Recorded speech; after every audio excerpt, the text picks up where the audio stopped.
పెయిన్ని కూడా నాన్ సర్జికల్గా ఈజీగా మేనేజ్ చేసి చూపించవచ్చు అని చెప్పి మనకి ప్రూవ్ చేస్తున్నారు ఎపియాన్ పెయిన్ మేనేజ్మెంట్ సెంటర్. నాతో ఉన్నారు ఇంటర్వ్యూలో సుధీర్ ధారా గారు. సార్ నమస్తే. నమస్తే అండి. Sir, especially women, middle aged women ఇంకా చెప్పాలంటే వాళ్ళు ఎక్కువ కంప్లైంట్ చేస్తూ ఉంటారు ఈ హిప్ పెయిన్ అని. ఆడవాళ్ళలో ప్రత్యేకంగా జరుగుతున్నటువంటి ఆ హార్మోనల్ చేంజెస్ వల్ల ఈ హిప్ పెయిన్ వస్తుంది అని అనుకోవాలా, లేదా ఏజింగ్లో ప్రాసెస్ హిప్ పెయినా, లేకపోతే ప్యూర్ నెగ్లిజెన్స్గా ఇది హిప్ పెయిన్ అనొచ్చా? Especially if you have to talk about ladies complaining about this hip pain, probable reasons ఏమో ఉంటాయి సార్? సో లేడీస్లో జనరల్గా డెలివరీస్ అయిపోయినాక, ఫ్యామిలీ అయిపోయిన తర్వాత, పిల్లలు పుట్టిన తర్వాత ఒక హిప్ జాయింట్ నుంచి వచ్చే పెయిన్, అది కొంచెం దాని కారణాలు చాలా ఉంటాయి. ఒకటి, హిప్ అరగొచ్చు. హిప్ 35-40 ఇయర్స్లో అరగదు. హిప్ అరగాలి అంటే, హిప్ జాయింట్ అరగాలి, హిప్లో కార్టిలేజ్ కానీ లిగమెంట్స్ కానీ డీరేంజ్ అయ్యి అక్కడి నుంచి పెయిన్ రావాలంటే అట్లీస్ట్ 55-60. దాంట్లో కూడా మోకాలు అరగడం ఉన్న ఆ పర్సంటేజ్తో కంపేర్ చేస్తే హిప్ అరగడం చాలా తక్కువ. కానీ మీరు అన్నట్టు ఈ డెలివరీస్ అయిన తర్వాత హోమ్ మేకర్స్ ఉంటారు కదా, ఎవరైతే హౌస్ వైఫ్స్ ఉంటారో, వాళ్ళు ఎక్కువ పని చేయడం వల్ల జనరల్గా స్పైన్ పెయినే హిప్ పెయిన్ లాగా అనిపిస్తుంది. అంటే ఇప్పుడు ఈ వెనకాల ఎస్ఐ జాయింట్ అని ఉంటుంది ఒకటి. ఆ ఎస్ఐ జాయింట్ జనరల్గా డెలివరీస్ అయిన తర్వాత ఆ ఎస్ఐ జాయింట్ డీజనరేట్ అవుతుంది. ఆ ఎస్ఐ జాయింట్ డీజనరేట్ అయినప్పుడు కూడా హిప్ పెయిన్ లా అనిపిస్తుంది. సో హిప్ పెయిన్ అన్నప్పుడు హిప్ చుట్టుపక్కల ఉన్న muscles, ligaments, joints plus bones, ఇవన్నిటి కూడా కన్సిడర్ చేసుకోవాలి. ఎందుకంటే ఇక్కడ కూడా నేను చెప్పినట్టు జాయింట్లోనే ప్రాబ్లం ఉంటుంది అని కాదు, బ్యాక్లో ఉండొచ్చు, జాయింట్స్లో ఉండొచ్చు, మజిల్స్లో ఉండొచ్చు. ఎందుకంటే వంగడము, లేయడము, కసు ఊడ్చినప్పుడు కానీ, వంట చేస్తున్నప్పుడు ఎక్కువ నిలబడడం, వీటితో కూడా ఈ లేడీస్లో పర్టికులర్గా hip joint around structures damage అవుతాయి. అందుకనే తప్పకుండా ప్రాపర్ క్లినికల్ ఎగ్జామినేషన్తో, ప్రాపర్ స్కాన్స్తో అది ఏ పార్ట్ అని కనుక్కొని దానికి ట్రీట్మెంట్ చేయడం ద్వారా రికవర్ మంచిగా అవుతారు. దాని తర్వాత మీరు అన్నట్టు హార్మోనల్ కూడా కొంత ఉంటుంది, ఎక్కువ స్ట్రక్చరల్ డ్యామేజెస్ ఉంటాయి. సార్, ఇప్పుడు ఈ హిప్ పెయిన్ ని గనక ఇగ్నోర్ చేస్తే పారాలిసిస్ దాకా వెళ్తుంది అని అంటున్నారు, నిజమేనా? స్క్రాపా? హిప్ జాయింట్ కి పారాలిసిస్ సంబంధమే లేదు. హిప్ జాయింట్ వల్ల ఓన్లీ థింగ్ ఏంటంటే, ఇప్పుడు హిప్ ఫ్లెక్షన్, కాలు మడవడము, కింద కూర్చోవడము, లేక ఎక్కువసేపు నిలబడితే నొప్పి రావడము, ఇవి జరుగుతాయి. కానీ పారాలిసిస్ ఎప్పుడు కూడాను న్యూరలాజికల్ కానీ, లేకపోతే స్పైన్లో ప్రాబ్లం ఉంటాయి. బ్రెయిన్లో ప్రాబ్లం ఉన్నా, స్పైన్లో ఏదైనా నర్వ్స్ బాగా డ్యామేజ్ అయితే అప్పుడు పారాలిసిస్ వస్తాయి. కానీ హిప్ జాయింట్కి పారాలిసిస్కి సంబంధమే లేదు.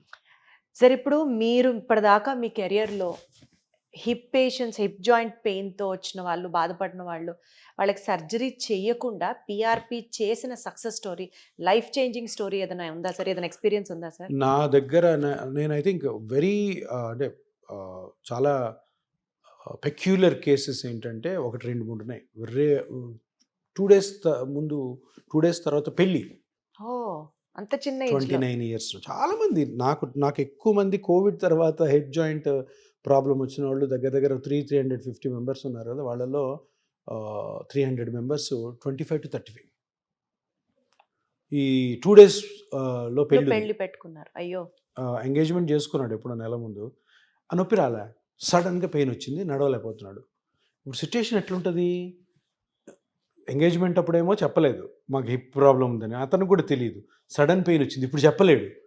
ఎంఆర్ఐ తీసుకుంటేనేమో ఏవాస్కులర్ నెక్రోసిస్, పెళ్ళికి వెళ్ళాలి, సర్జరీకి వెళ్ళగలరా 2 రోజులు పెళ్ళి పెట్టుకొని. సో వాళ్ళకి పిఆర్పి చేయడం ద్వారా మ్యారేజ్ చేసుకున్నాడు. మ్యారేజ్ చేసుకున్న తర్వాత రివీల్ కూడా చేశాడు. దాని తర్వాత భార్య భర్త కలిసి వస్తున్నారు ఇప్పుడు ట్రీట్మెంట్కి. సో బేసికల్ ఏంటంటే, ఇది ఏదో మ్యాజిక్ అని మనం పెద్ద డాక్టర్లు, అద్భుతమైన డాక్టర్లు అని చెప్పుకోవడం కాదు. కానీ కొన్ని టెక్నిక్స్ ఏవైతే సింపుల్గా ఈ జాయింట్ పెయిన్స్, ఈ chronic musculoskeletal degenerative pain conditions అంటారు, ఇవి జబ్బులు కాదు. Shoulder pain, neck pain, knee joint pain, ఇవన్నీ వీటికి ఈ సింపుల్ స్ట్రక్చర్స్ని సింపుల్గా పిఆర్పి పద్ధతి ద్వారా కానీ, ఇతరత్ర చాలా ఉన్నాయి చిన్న ఇంజెక్షన్ టెక్నిక్స్. వీటి గురించి పబ్లిక్కి అవేర్నెస్ రావాలి. ఇప్పుడు అందరూ ఏమనుకుంటారంటే, ఈ హిప్ జాయింట్ పెయిన్ కానీ, నీ జాయింట్ పెయిన్ కానీ ఫైనల్గా నేనేంటి ఆపరేషన్కే పోవాలి. అది మారాలి. అది మారినప్పుడు ఏమవుద్దంటే, పబ్లిక్ ఒక మంచి పాత్రలో నడుస్తారు, కాంప్లికేషన్స్ తగ్గుతాయి, అండ్ ఇంకొకటి అన్నెసరీ ఎక్స్పెండిచర్ ఉండదు. ఇంతకీ అతనికి ఏవాస్కులర్ నెక్రోసిస్ ఆ పేషెంట్కి తగ్గిందా సార్? తగ్గింది, అది చెప్తున్నాను కదా. ఆ ఫస్ట్ సిట్టింగ్ చేసుకొని పెయిన్ తగ్గి చక్కగా పెళ్లి మండపం మీద కూర్చున్నాడు, పెళ్లి అయిపోయింది. దాని తర్వాత భార్య భర్త ఇద్దరు కలిసి మిగతా సిట్టింగ్స్ కూడా వస్తున్నాయి. లేదు, లైఫ్ అదే. ఇప్పుడు ఇంకొకటి చాలా ఇంపార్టెంట్ ఇష్యూ ఏంటంటే, ఏ ట్రీట్మెంట్ కూడా ప్రపంచంలో ఏ మెడిసిన్ డిసిప్లిన్లో కూడా పర్మనెంట్ ఉండదు, లైఫ్ లాంగ్ ఉండదు. అందరూ తెలుసుకోవాల్సింది ఇది. ఎవరన్నా డాక్టర్ నేను ఇది చేసేది పర్మనెంట్ అంటే అతను అబద్ధం చెప్తున్నాడు. ఏ ట్రీట్మెంట్ పర్మనెంట్ ఉండదు. ఏ ట్రీట్మెంట్ అంటే కూడా నొప్పి వచ్చినప్పుడు మళ్ళీ రావడం. ఇప్పుడు మనం చేసే పెయిన్ఫుల్ కండిషన్, మాది pain clinic, pain management centre. మేమేం చేస్తాం, నొప్పి వచ్చింది మీకు ఇర్రెస్పెక్టివ్ ఆఫ్ ఎనీ కండిషన్, అంటే షోల్డర్ అవ్వచ్చు, హెడ్ అవ్వచ్చు, నెక్ అవ్వచ్చు, నీ అవ్వచ్చు, యాంకిల్ అవ్వచ్చు, రిస్ట్ అవ్వచ్చు, ఎల్బో అవ్వచ్చు, తగ్గించి నొప్పి తగ్గించడం. ఎట్లా తగ్గించడం? టాబ్లెట్స్తో కాదు, ఆ స్ట్రక్చర్ని స్కాన్ చేసి కనుక్కొని ఆ స్ట్రక్చర్లో జరుగుతున్న డ్యామేజ్ని పిఆర్పి తోటి రికవర్ చేయడం. మనం డిసీజెస్ ఏం ఇది చేయట్లే. పేషెంట్ వచ్చేది పెయిన్ తగ్గించుకోవడం కోసం మా దగ్గరికి. పెయిన్ తగ్గించడం కోసము ఆ కండిషన్ని కనుక్కొని కండిషన్ ఎక్స్ప్లెయిన్ చేసి, ఇన్ కేస్ సర్జరీ తప్పదు, కొంతమందికి తప్పకుండా చేయాల్సి వస్తుంది సర్జరీ, అప్పుడు వెంటనే సర్జరీకి పంపిస్తాం, ఆపం. ఎక్కడెక్కడైతే సర్జరీ అవసరం లేదో, ఎక్కడైతే రీసెర్చ్ ప్రకారం బుక్స్ ప్రకారం ఈ కేసుకి సర్జరీ లేదో, వాటిని పెయిన్ తగ్గించడం కోసం మనము మన టెక్నిక్స్ అన్ని ఉపయోగిస్తాం, injection techniques. Got it sir.